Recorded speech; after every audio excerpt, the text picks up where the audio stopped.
Hello students அனைவருக்கும் வணக்கம்.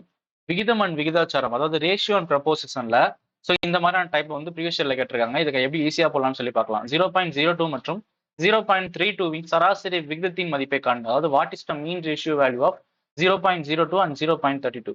அதாவது சராசரி விகிதம் அப்படிங்கிற ஒரு வார்த்தை வந்துச்சு அப்படின்னா இதுக்கு ஷார்ட்கட் என்னன்னா square root of X into Y.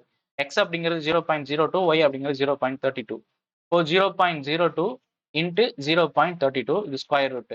இந்த மாதிரியான ஸ்கொயர் ரூட்குள்ள இந்த மாதிரியான டிஜிட்ல வர வேல்யூஸ் எப்படி நம்ம போடலாம் அப்படின்னா ஜீரோ கவுண்டிங் மெத்தட்னு சொல்லுவாங்க. அதாவது ஸ்கொயர் ரூட்ல இருக்கக்கூடிய இந்த தசம எண்களை வந்து நம்ம வந்து கவுண்டிங் எடுத்துக்கிட்டு நம்ம வந்து பிரிச்சுக்கணும். இப்போ வந்து இங்க ஒரு 2 ஸ்தானம் இருக்கு, இங்க ஒரு 2 ஸ்தானம் சொல்லிட்டா 4 ஸ்தானம் ஞாபகம் வச்சுக்கோங்க. இப்போ 2 × 32 டேரக்டா போட்டு பெருக்கினீங்க அப்படின்னா ஆன்சர் வந்து 64 கிடைக்கும். ஸ்கொயர் ரூட்ல இருந்து வெளியே எடுத்தோம் அப்படின்னா 8. இப்போ அந்த ஸ்தானத்தை இங்க கொண்டு வந்து போடணும். இந்த 4 ஸ்தானம் அப்படிங்கிறது ஸ்கொயர் ரூட்ல இருந்து வெளியே வந்துச்சு அப்படின்னா 2 ஸ்தானம் ஆகும். அப்போ 0.08 அப்படிங்கிறது இதனுடைய ஆன்சர்.